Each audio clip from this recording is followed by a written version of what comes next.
So as I mentioned before, we have Ignite Talks. We have 3 more Ignite Talks over the next half hour. And we have representatives of various institutions. The first one is by Harley Ramsey, who's the Associate Professor of Technical Communication Practice at the University of Southern California. And I wanted to say that Harley has been really good about documenting her work. I know that she's presented at a number of conferences to talk about what she has done in relationship with the coalition. And I've been thinking that we should start an award. We should start several awards, which is actually something we've talked about within the coalition, for those people who present the most papers and engage the most students and convince the most deans that they should be part of all this. So, Harley, thank you so much. Okay, thank you. I don't know if my slides were going to be queued up. Here we go. So I'm going to be sharing with you about the Ethos Project, which was housed in the Engineering and Society program at the University of Southern California, Viterbi School of Engineering. They were 3 distinct projects. One had to do with Freshman Academy using a makerspace. One had to do with a series of student discussions. And the one that I really spearheaded was a video interview project.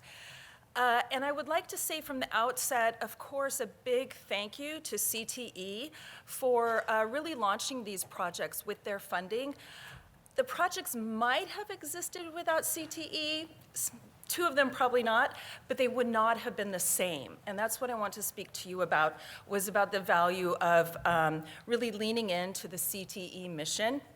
And I think we did that very well, I would humbly say, because these 3 projects, 3 years later, are thriving. They're flourishing, if I can use that word.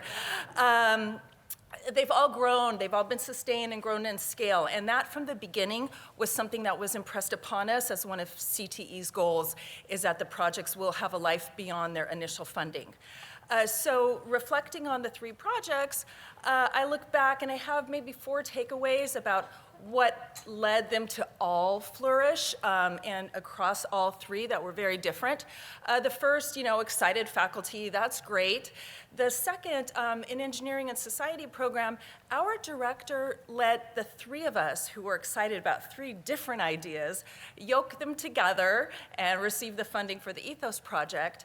And in doing that, he and CTE in funding it really invited us to step in to this ecosystem of identity, purpose, and agency by treating faculty with that.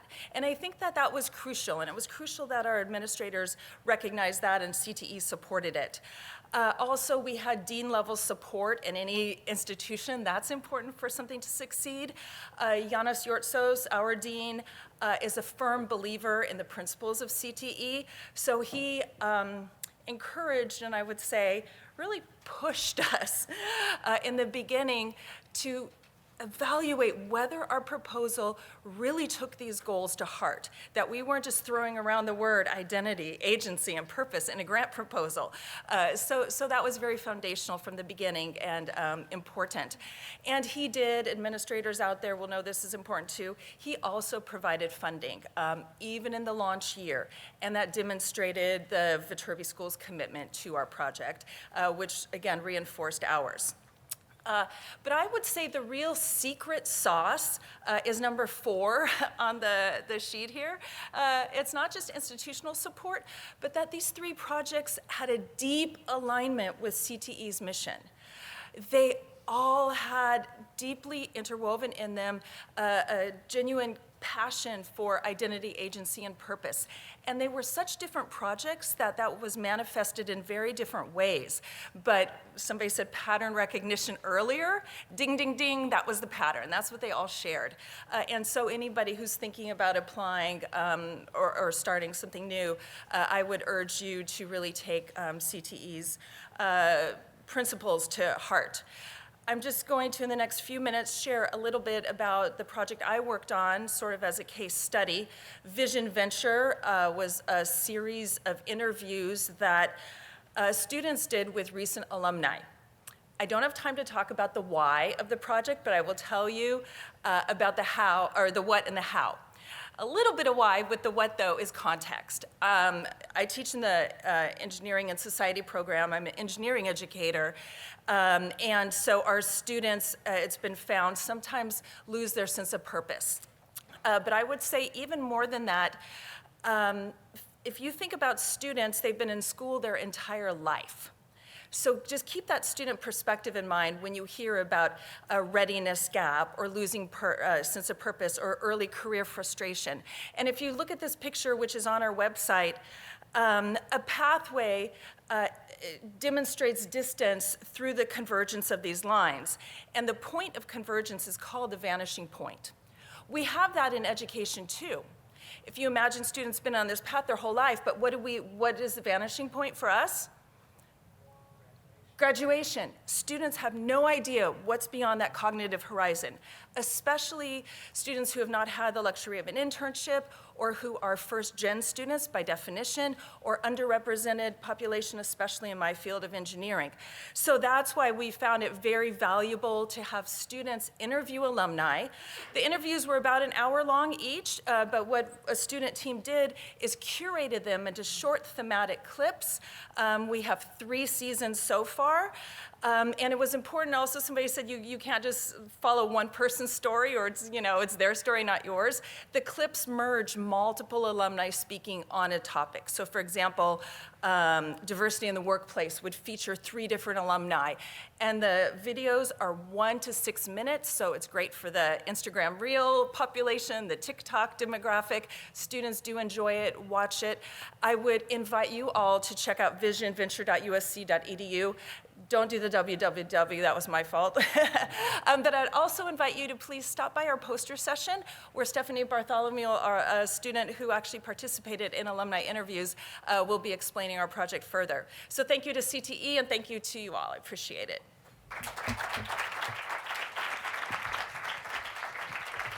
Thank you so much, Harley.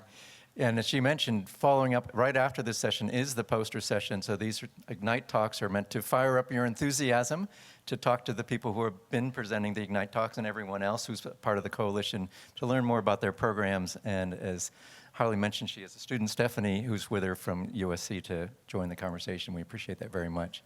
So the next Ignite Talk that we have is by Steve Malter, who's a professor of practice and management and entrepreneurship at Washington University in St. Louis.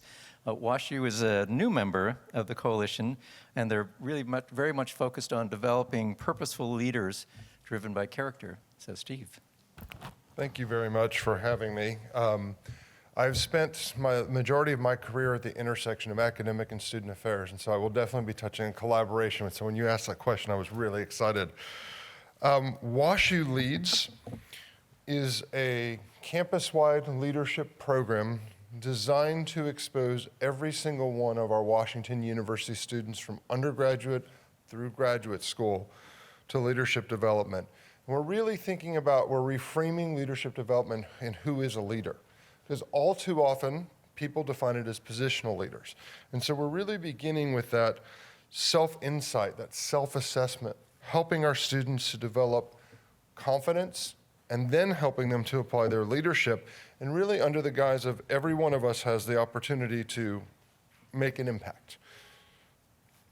So we will be beginning, we've been doing some pilot work, which I'll talk about in a few minutes, but developing that sense of purpose and helping our students develop their purpose and refine their purpose as they're going through their academic experience, and helping to make sure their purpose then helps them align what they do post-graduation.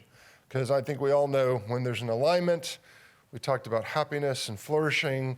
I myself was, a week before the LSAT, decided I didn't want to be a lawyer, and so really floundered for a couple of years until I found higher education. So at New Student Orientation, our chancellor will be speaking about this in our convocation. Our students will be hearing about this in the first year floor meetings. It will be a part of having them to start to consider, how do they define their purpose? Washington University, our unofficial motto is to know our students by name and story. And I've been blessed to have been there.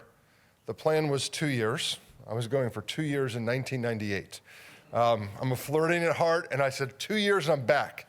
but I'm still at Washington University, still in Missouri. And so to really help them figure out their name and story, and that's part of what has kept me at the university, is getting to know the generations of our students. So the key program components, this is collaborative in nature. So Kurt Dirks, Special Assistant to the Chancellor on Leadership and a senior faculty member in the Business School's Organizational Behavior Group, and our Vice President of Student Affairs, Dr. Ana Gonzalez, are co-chairing this effort. And so I am part of the academic team, and I'm doing program design, but we have a whole student affairs side, and we work collaboratively together to make sure that what's going on in residential life and student activities and Greek life and athletics all aligns with what our students are going to see in the classroom. So we are already piloting, and we will be in our first year seminars for our business students and our engineering students and hopefully our art students, talking about purpose, talking about leadership. Every student who takes Writing 1, which is about 85% of our campus, will be developing a purpose statement and writing a Writing 1 essay on their purpose as they see it currently. We are developing courses within each discipline so that students will be able to opt into years 2, 3, and 4 of the program. And so each school will have courses that have purpose as a part of it, and they will have to do a combination of academic and co-curricular activities. We are launching a series of faculty grants, I think this month. Yeah, I'm pretty sure this month. And we're providing grants for faculty to redesign courses or to design new courses integrating purpose on self-discovery and insights. And you can see a number of different topics that we're asking our faculty to use. So we're really, really excited about that. The faculty are pretty fired up because, faculty from all over campus will be invited to apply, and we're in a fortunate position where we have some resources where we can provide faculty grants to do some redesign and redevelopment. We are in a pilot phase of doing workshops. So I'm doing a lot of the design of the workshops right now and in collaboration. And so we'd originally thought about these pilot programs as student leaders, right? Helping them determine their leadership skills. And we really had a great conversation with our athletic coaches, our varsity coaches, to say, our captains are not our leaders. Our captains win a popularity contest. And so we've developed a high potential impact program with them. And the coaches nominated their varsity athletes who they thought were high potential. And so we're doing self-assessment and we're doing goal setting. And I think Monday night we have a session on how to conduct difficult conversations. And then we're going to follow it up with how do you articulate what you've done to people beyond Washington University? Because our students at all our institutions do amazing things and somehow undersell themselves because they want to be humble or they don't want to brag. So we're doing this in the business school, we're doing this in our engineering school, and we really are helping them to develop confidence and skills and support teams. So the future state, we have a whole program that we're going to run out that's going to touch every student. We are starting with international graduate students. We got a special grant for that, or a special gift for that. We were very fortunate just 2 weeks ago to be able to announce a transformational gift for the student leadership piece. Is now the Bauer Leadership Academy, the Bauer family, and so we're really excited. The pilots have been going on for 2 years and now really starting to roll it out this coming year, and we look forward to talking to you. Kept my own time. Thank you very much for letting us be a part of this.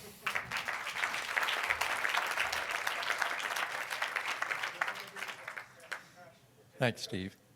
Our third and last Ignite talk will be by Kurt Nelson, who's the Director of Religious and Spiritual Life at Bucknell. And joining him will be a student from Bucknell, Ibrahim Ware, who's an undergraduate. And as many of you know, Bucknell is my home institution. So Kurt is one of my guiding lights at Bucknell and a strong advocate for really supporting the development of purpose and belonging among our students. Thank you. Thanks, Keith. Bring you greetings on behalf of Bucknell University, where I serve as chaplain, and on behalf of Ibrahim, one of the top 10 students of all time, easily, and on behalf of Joe Tranquillo, our wonderful colleague, one of the top 4 associate provosts working at Bucknell this semester, easily, as we try to build a culture of engagement with questions of purpose in central Pennsylvania. You can come talk with us about our poster, about structures and practices, but for these 5 minutes, since it's my work and call, a story, and then Ibrahim's going to invite you into an activity. I remain convinced, no matter what Corey Keyes says, that an answer to this question, what are we here for, or at least space to ponder it with some regularity, remains the most consequential, important, and stickiest factor in student and human well-being, success, retention, or however we might like to narrate it.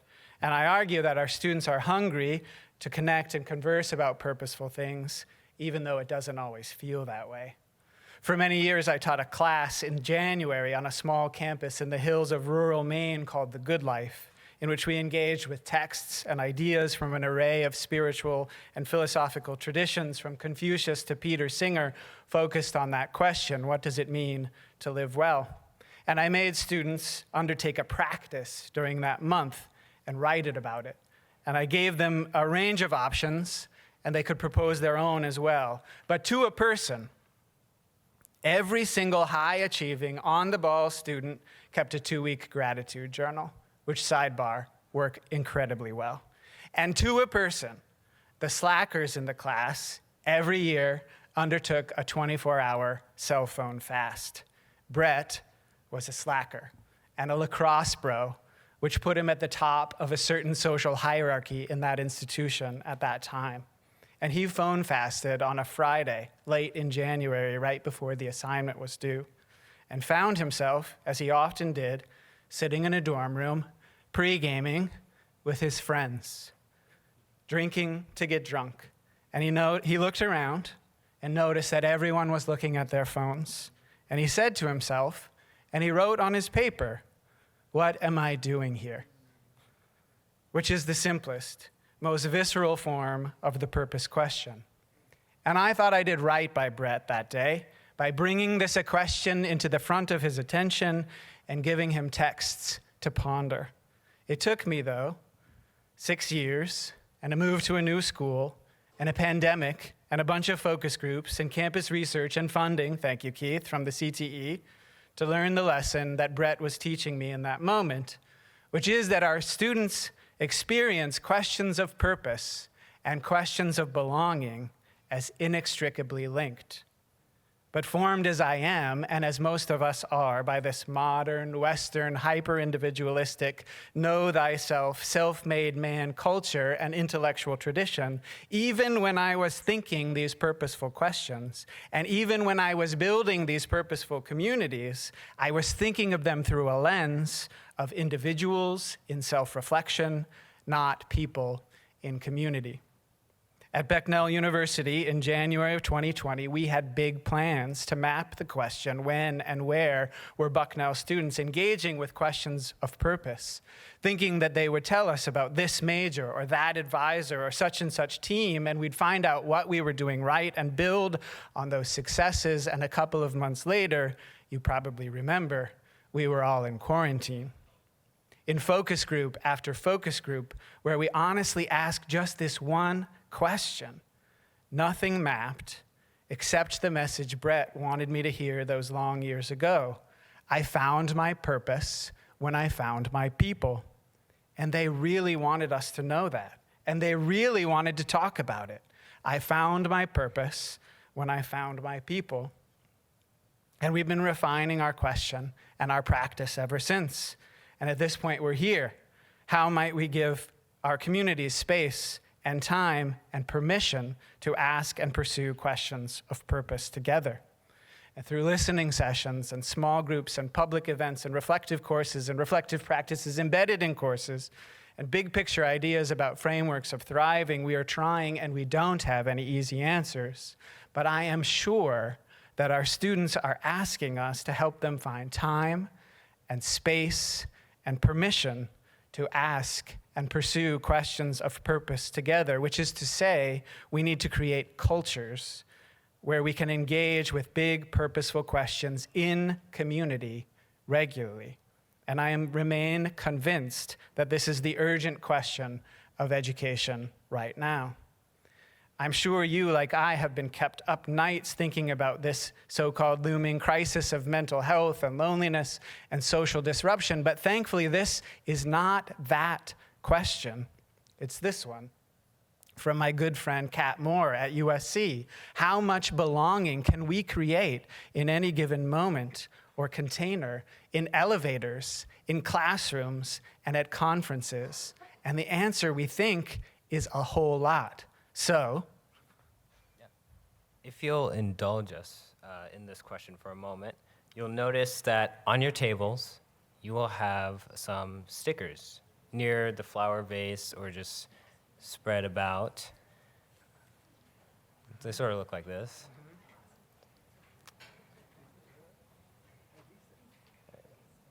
So our colleague Joe Tranquillo, who you can talk to at our poster session later today, has determined 3 key components to a sense of belonging. 1, are you a part of something bigger through traditions, rituals, and symbols? That would be the blue sticker. 2, have you found a small group of a ride or die friendship or friends who you are very close with? That would be the pink sticker or the red sticker, depending on how you view it. And do you have a mentor, number 3, and also the yellow sticker? Go ahead and pick which one of those resonates the most with you. They all can resonate, but whatever resonates the most, you'll select and stick onto your name badge, please. up on the thing, blue. Yeah, say it one more time. Blue is part of something bigger. Pink or red, a small group of good friends. And C, a mentor. Yellow, yes. All right.